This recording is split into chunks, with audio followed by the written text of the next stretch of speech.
Start. Good morning students, my self Abhishek Verma, I am your Hindi teacher. आज हम लोग Hindi grammar की जो हमारी पुस्तक है संस्कार व्याकरणशाला, उसके बुक जो फर्स्ट चैप्टर है हमारा भाषा और व्याकरण, हम उसके बारे में आज पढ़ेंगे, चर्चा करेंगे, जानकारी लेंगे। सबसे पहले देखते हैं भाषा शब्द। भाषा शब्द की उत्पत्ति कहाँ से हुई? भाषा शब्द की उत्पत्ति भाष शब्द से हुई है। मनुष्य अपने विचारों को, मन के भावों को बोलकर जो प्रकट करता है उसे ही हम भाषा कहते हैं। मनुष्य अपने भावों को प्रकट करने के लिए 3 माध्यमों का उपयोग करता है। नंबर 1 मौखिक भाषा, लिखित भाषा, सांकेतिक भाषा। 3 भेद हैं हमारे। मौखिक भाषा क्या होता है? जब हम अपने विचारों को बोलकर प्रकट करते हैं उसे हम मौखिक भाषा कहते हैं। फोन पर बातचीत करना, एक दूसरे के सामने खड़े होकर जो भी हम बोलते कहते हैं वो हमारा मौखिक भाषा में आता है। लिखित भाषा, जो हम अपने मन के भावों को लिख कर प्रकट करते हैं तो हम उसे लिखित भाषा कहते हैं। जैसे हम अपने नोट्स बनाते हैं, ये हमारा लिखित भाषा के अंतर्गत आ गया। अगला भेद है हमारा सांकेतिक भाषा। जब हम जो व्यक्ति, कभी कभी कुछ ऐसे व्यक्तियों से हम बोलते हैं जो बोल नहीं सकते या सुन नहीं सकते, तो हम उनके बात करने के लिए उनसे सांकेतिक भाषा का यूज करते हैं। जैसे इशारा हुआ, समझ में आ गया बैठने के लिए कहा जा रहा है, इशारा हुआ तो हमें समझ आ गया खड़े होने के लिए कहा गया। ये हमारी सांकेतिक भाषा है। भाषा के रूप, भाषा के हमारे बुक में जो रूप दिए गए हैं वो 4 रूप हैं। नंबर 1 मातृभाषा, जिस भी भाषा बोलने में बच्चा अपने विचारों को बोलना सीखता है, प्रकट करता है, वह हमारी मातृभाषा है। जो अपने परिवार से सीखता है वह हमारी मातृभाषा।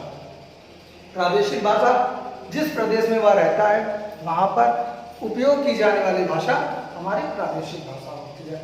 राष्ट्रीय भाषा, जिस देश में वो रहता है उस देश के अधिकांश भूभाग पर बोली जाने वाली भाषा हमारी राष्ट्रीय भाषा। हम सब भारत में रहते हैं, हमारी राष्ट्रीय भाषा हिंदी। अगला अंतर्राष्ट्रीय भाषा।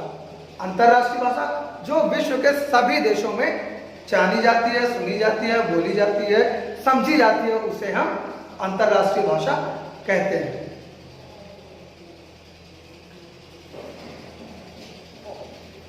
आगे का हम लोग आगे देखते हैं। आगे क्या है? हमारी अगली हेडिंग है बोली। बोली क्या होती है आइए जानते हैं। बोली किसे कहते हैं? बोली भाषा का क्षेत्रीय रूप होती है। हम लोग जब अपने गांव घरों में जाते हैं तो बहुत से नए शब्द सुन लेते हैं। जैसे हमारा एक शब्द लिखा है बिलिया। गांव में जाते हैं तो नानी, दादी, दादा से हम लोग शब्द सुनते हैं बिलिया ले आओ घर से। बिलिया क्या होती है? हम लोग नॉर्मली अपने जो शहर में रहते हैं तो हम लोगों ने अपने पेरेंट्स से क्या सीखा है? कटोरी ले आओ, बर्तन ले आओ। लेकिन जब हम अपने गांव घरों में जाते हैं तो हमारे दादी बाबा बहुत से नए शब्द बोल देते हैं। बिलिया, जिसको हम कटोरी कहते हैं। खटिया, चार पर हम लोग अपने शहरों में बेड होता है, ठीक है। उस तरीके से हम लोग जब गाँव में जाते हैं तो उसे बोलते हैं खटिया। खटिया विषय आपने देखा होगा निवाड़ की बनी होती है, उसे हम खटिया चारपाई बुलाते हैं। ऐसे बहुत से एग्जाम्पल और भी हैं, ठीक है। तखना, घुटना, ये भी है हमारे। अब एक बात आती है कि भाषा और बोली में क्या अंतर होता है। भाषा भी वो एक चीज़ है, बोली नॉर्मली हम लोग कहते हैं कि बोली देखिए, बोली कैसी है इसकी। अब बोली का भी मतलब हमारी भाषा से होता है। किसी लड़के की जब हम भाषा सुनते हैं तो कहते हैं इसकी बोली अच्छी नहीं है, ठीक है। अब हम लोग आज ये जानेंगे कि भाषा और बोली में अंतर क्या है। आइए देखते हैं भाषा और बोली में अंतर। भाषा, बोली। भाषा अलग अलग होती है। हर देश की अपनी एक निजी भाषा होती है। हिंदुस्तान की अपनी हिंदी है, चाइना की चाइनीज़ है, ठीक है। और अमेरिका वगैरह में चले जाएं, ब्रिटेन में चले जाएं इंग्लिश, ठीक। और रूस में चले जाएं, रशिया, अलग अलग हर देश की अपनी अलग भाषाएं होती हैं। बोली में आ जाए तो बोली भाषा के अंग है। जैसे हम लोग गाँव में गए तो हमारे दादाजी ने बोला जाओ बिलिया ले आओ जाकर। अब है तो ये हिंदी भाषा, हिंदी है, लेकिन कुछ शब्द बन गए या ये भाषा का क्षेत्र भी अलग होता है। जैसे हम कानपुर में रहते हैं तो कानपुरिया की भाषा है, आप ब्रज चले जाएं ब्रज की भाषाएं देख लीजिए, वहाँ की बोली भाषा अलग है। मथुरा, कन्नौजी, ये सारी भाषाएं अलग अलग हैं। आगे देख लें अगला, भाषा में साहित्य रचना होती है।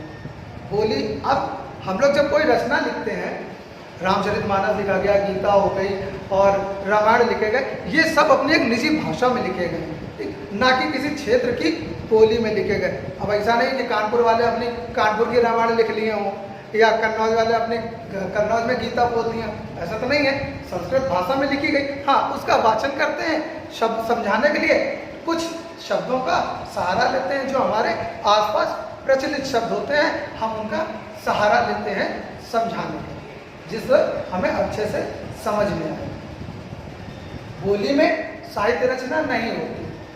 जो भी हम अपने दफ्तरों में, सरकारी कार्यालयों में जाते हैं तो एक सरकारी जो भी कार्य होते हैं उन सब में भाषा का ही उपयोग होता है। वो हिंदी में होगा या इंग्लिश में होगा, ना कि बोली में होगा। उरे जाओ तुम फार्म लिया हो जाए, ऐसा कहीं नहीं सरकारी कार्यालयों में होता।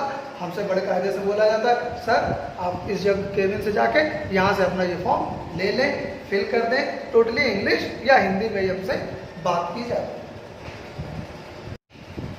अगला हमारा अंतर है, भाषा का संबंध व्याकरण से होता है, बोली का संबंध व्याकरण से नहीं होता। जैसे अगर हम भाषा में कोई त्रुटि कर दें, मान लीजिए हमें लिखना हो अंत, अब हमने अंत कैसे लिखते हैं, छोटा आ बनाएंगे, अंक की बिंदी रखेंगे, ता तरबूज, ठीक, ता बनाते हैं, ये अंत। अब अगर हमने उस पर बिंदी नहीं रखी, केवल अत लिख दिया, तो ये हमारी ग्रामर मिस्टेक यानी व्याकरणिक गलती कही जाएगी। लेकिन भाषा में ऐसा कुछ भी नहीं होता। भाषा में आप किसी भी तरीके शुद्ध अशुद्ध शब्द बोल देते हैं और सामने वाला उसका सही अर्थ निकाल लेता है। जैसे अभी कुछ समय पहले आपने दिवाली गई तो हम लोग उनके घर में बमन थे भरे ना, बमन ये शब्द क्या हुआ, बम से या बमों से, इस तरीके हमारी भाषा शुद्ध क्या है, बमों से। लेकिन बमन थे ये कोई शब्द नहीं है, केवल एक बोली है जो अशुद्ध है। हमारी जो उस बोली में हम लोग ग्रामर का कोई सिद्धांत लगाकर उसे सही भी नहीं कर सकते हैं। अगला उदाहरण हमारा, भाषा का क्षेत्र विस्तृत होता है। हिंदी भाषा है, आप यूपी में बोल सकते हैं, एमपी चले जाएं वहाँ भी बोलेंगे, या किसी अदर कंट्री में भी चले जाएं तो भी आपको हिंदी जानने वाले बहुत से लोग मिल जाएंगे। लेकिन अगर हम किसी क्षेत्रीय भाषा को लेके जाएं, ब्रज भाषा या कोई अदर भाषा लेके जाएं और हम सोचें कि हमें अमेरिका में कोई मिल जाएगा ब्रज भाषा जानने वाला, ऐसा नहीं है। बहुत ही कम चांस है जो हमें कोई भाषा जानने वाला व्यक्ति कहीं बाहर भी मिल जाए। लेकिन हाँ, जो हमारी राष्ट्रीय भाषा है उसे जानने समझने वाले हमें किसी भी देश में कहीं भी मिल सकते हैं। आइए अगला देखते हैं। अगली हेडिंग है हमारी लिपि। लिपि क्या होती है? जो भी हम लोगों ने छोटे से छोटा बड़ा हिंदी का उलम सीखा है, उसमें हम जो भी अक्षर लिखते हैं उन्हें हम वो सब लिपि के अंतर्गत आते हैं। यानी हम कह सकते हैं भाषा को लिखने के लिए निर्धारित किए गए चिन्हों को लिपि कहते हैं। जैसे छोटा बड़ा छोटी बड़ी, ये सब लिपि ही चिन्ह हैं। आइए कुछ भाषाओं की लिपियां भी जान लेते हैं। प्रमुख भाषाएं, उनकी लिपियां। हिंदी की लिपि देवनागरी। देवनागरी लिपि कहाँ से आई? ये ब्राह्मी लिपि से आई है। हालांकि हमारी लिपि के बारे में केवल लिपियां ही जाननी है, विकास कहाँ से हुआ ये हमारा टॉपिक नहीं है, इस पर हम चर्चा नहीं करेंगे, सिर्फ भाषा और उनकी लिपियां जानेंगे। हिंदी की लिपि देवनागरी। संस्कृत सबसे पुरानी भाषा हमारी, लिपि देवनागरी। उसके बाद पंजाबी भाषा की लिपि गुरुमुखी। अंग्रेजी उसकी लिपि रोमन। एक हमारी भाषा है उर्दू की लिपि अरबी या फारसी।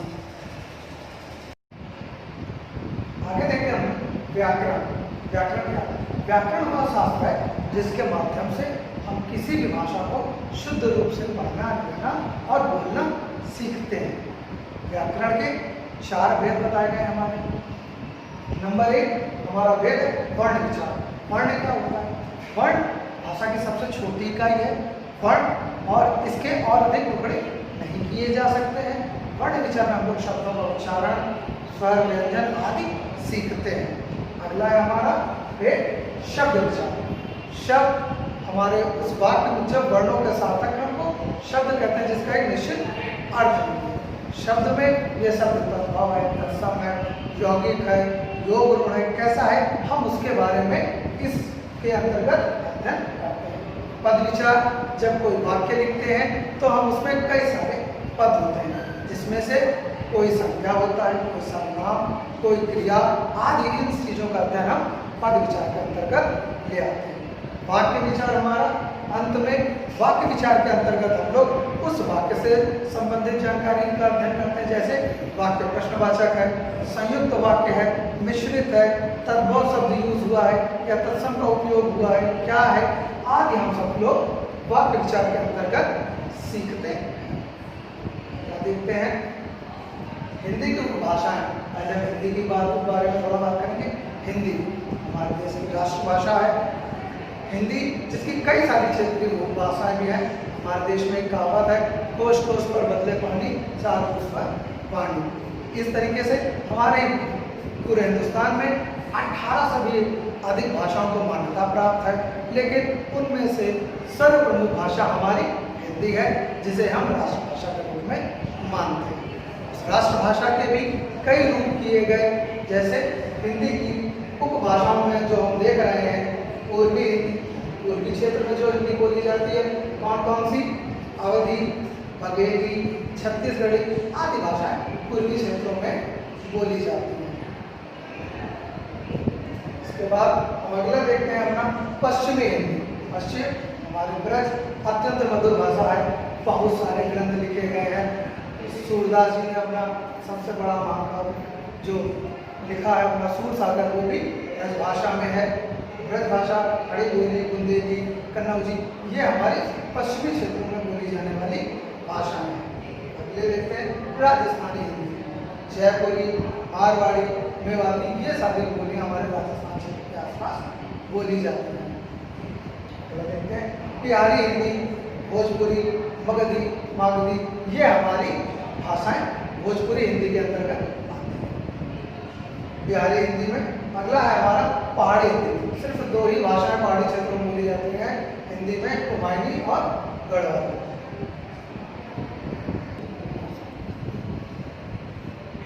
आगे हम लोग बात करेंगे हिंदी भाषा की विशेषताएं। हिंदी में जो बोला जाता है वही लिखा जाता है। दूसरा, इसका शब्द भंडार अत्यंत समृद्ध है। संस्कृत भाषा के भी शब्द है, अंग्रेजी भाषा के भी शब्द है, आदि अनेकों भाषाओं के इसमें शब्द समाहित हैं। उर्दू के हों, फारसी हों, अन्य भाषाओं के शब्द इसमें समाहित हैं, यानी आ गए हैं, तो इसका शब्द भंडार बहुत ही विशाल हो गया है। हिंदी भाषा ज्ञान विज्ञान की शिक्षा देने में भी सक्षम है। हिंदी भाषा में ही ज्ञान विज्ञान के भी सब विषय को अच्छी तरीके से एक्सप्लेन कर सकते हैं, उसे विस्तार रूप से समझा सकते हैं। अगला है हिंदी का क्षेत्र व्यापक है।